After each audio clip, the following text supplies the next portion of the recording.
எல்லா சொந்தங்களும் எப்படி இருக்கே, நல்லா இருக்கல சொந்தங்களே. நம்ம வீட்டுல ஒரு ருசியான பாயசம் கிண்டி தாங்க குடும்பத்தோட நம்ம சாப்பிட போறோம். இப்ப நாங்க எப்படி பாயசம் கிண்டி பண்ணி வீடியோல தொடர்ந்து பாருங்க. நமக்கு நல்லாவே சூடேறி வந்துருச்சு. நம்ம சவரிசை போடுவோம்.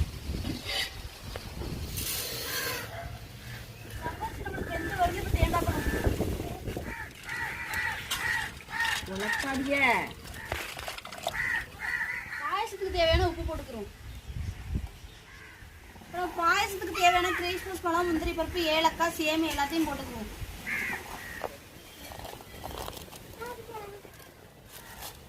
நம்ம பாயசத்துக்கு தேவையான அளவுக்கு சீனி சேர்த்துக்கிறோம்.